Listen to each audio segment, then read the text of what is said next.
Hello, and welcome to NPIN's Creating a 508 Compliant Presentation Training.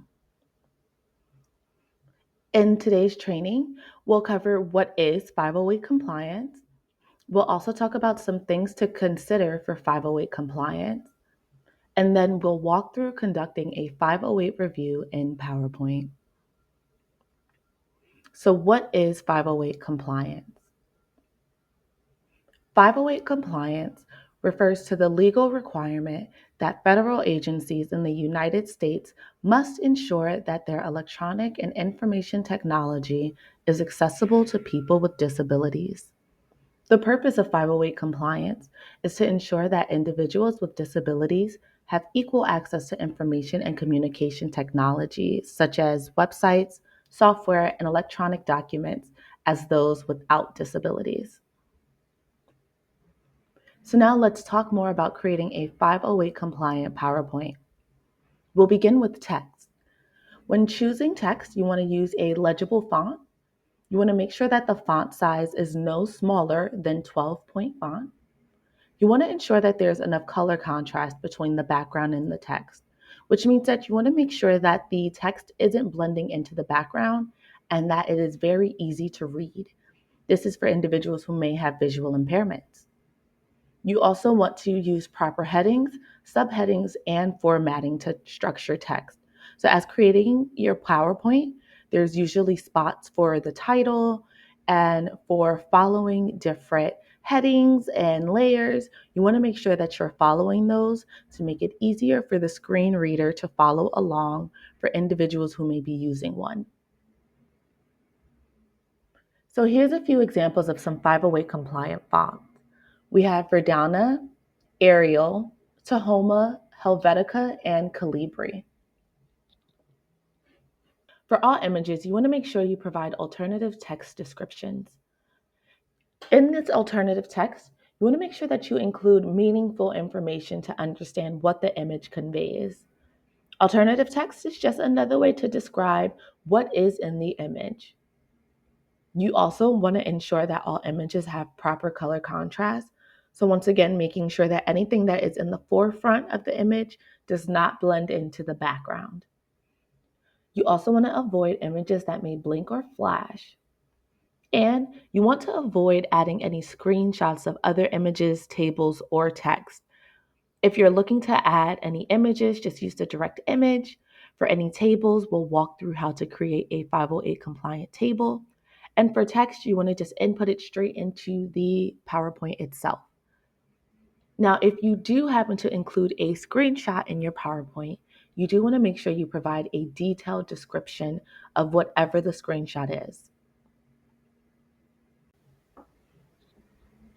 So now let's look at an example of creating alternative text. So here we have an image of some people sitting around a table. Towards the left, you see that example of alternative text, just people sitting around a table. Now, while yes, this does describe the image, we want to make sure that our alternative text is strong so that any screen readers can actively and accurately describe what is in the image for anybody who may be using one. So what we see on the right is an example of strong alternative text. It's more descriptive and it provides more insight into what's going on into the image. 5 people sitting around a table brainstorming on diabetes advocacy. Now let's jump into 508 compliant colors. So when creating a PowerPoint, to make sure that there is enough color contrast, you want to make sure that you're using a color contrast checker to check the contrast for text and images.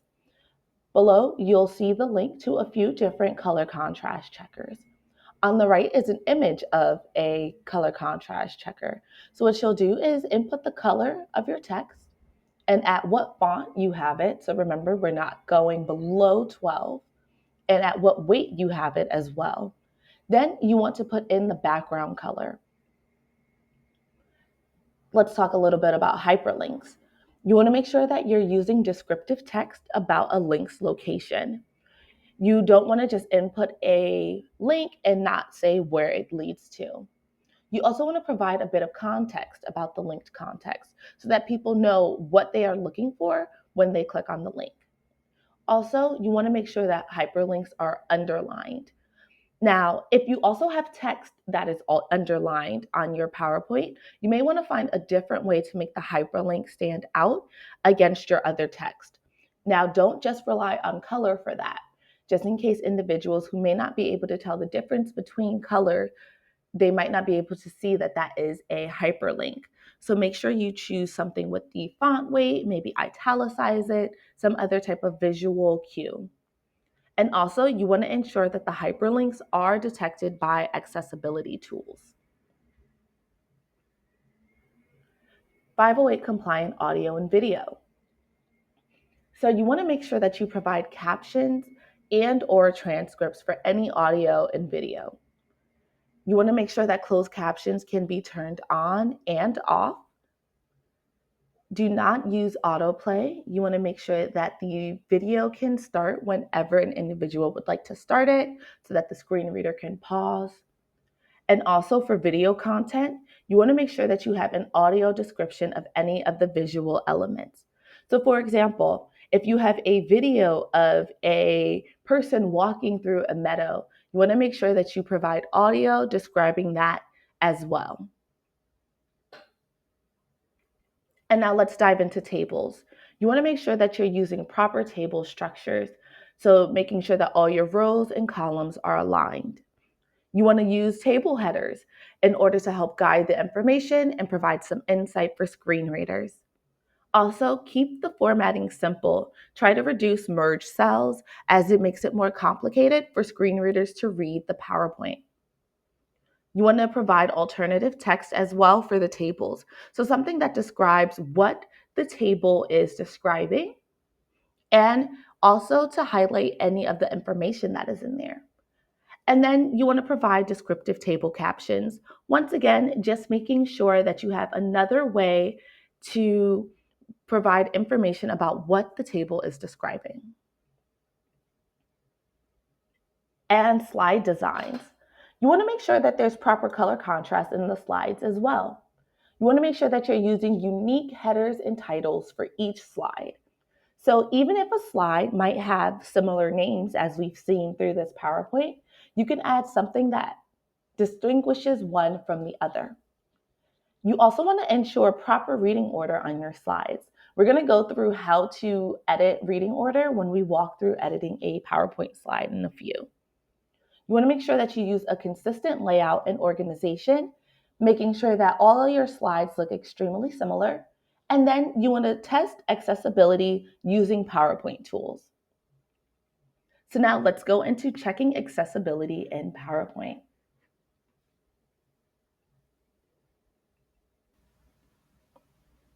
So to locate accessibility tools, you want to look at the top of that toolbar on PowerPoint and click Review.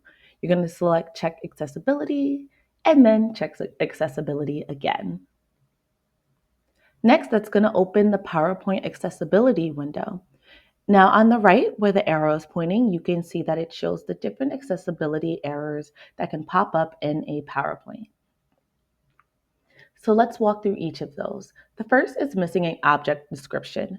What this means is pretty much you need to include some alternative text for an image.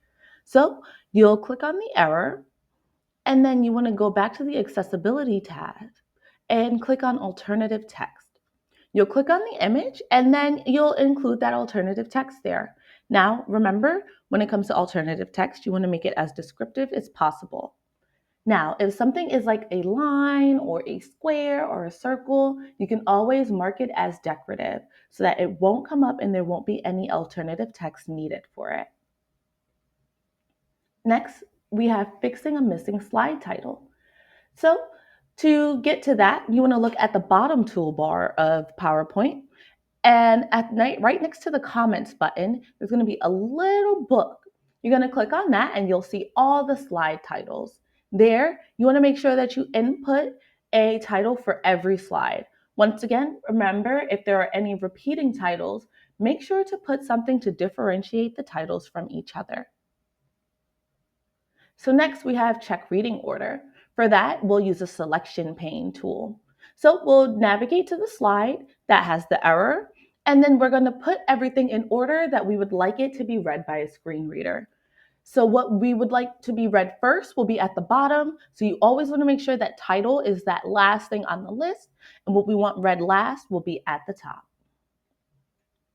And then you want to review auto-generated descriptions. So sometimes PowerPoint does this really cool thing that when you upload any images into your PowerPoint, it'll automatically create alternative text for it. But you want to make sure you check it so that it's some strong alternative text. So as you can see here, it's like a screenshot of a computer, but that could be anything. So you can change that alternative text to be something that better fits what is on the screen.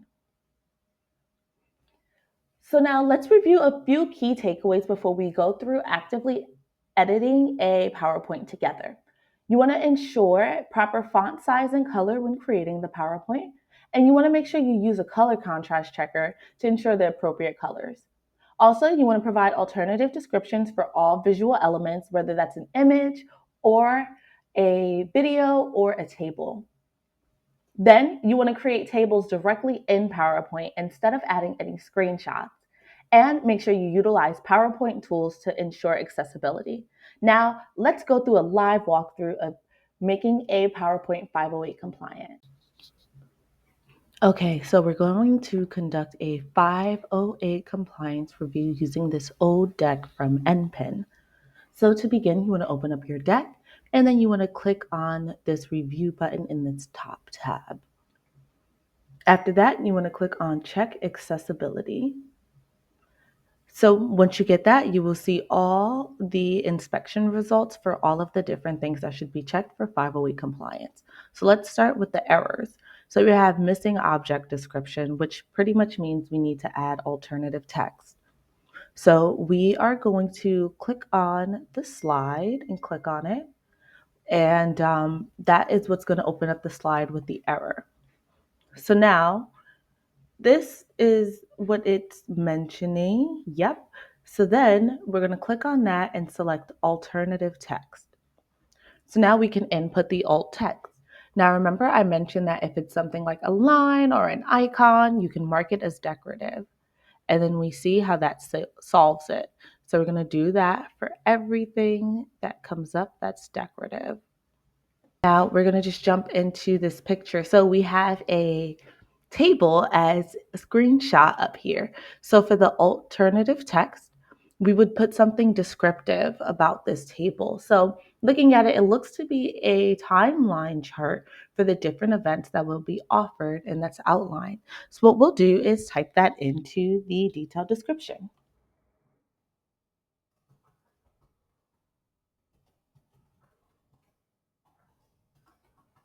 Once again, we want to make sure that it's super descriptive so anybody understands what they are looking at if it comes up on a screen reader.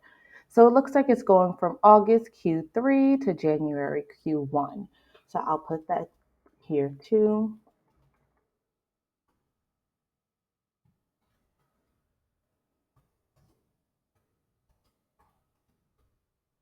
All right, so that should have solved it there.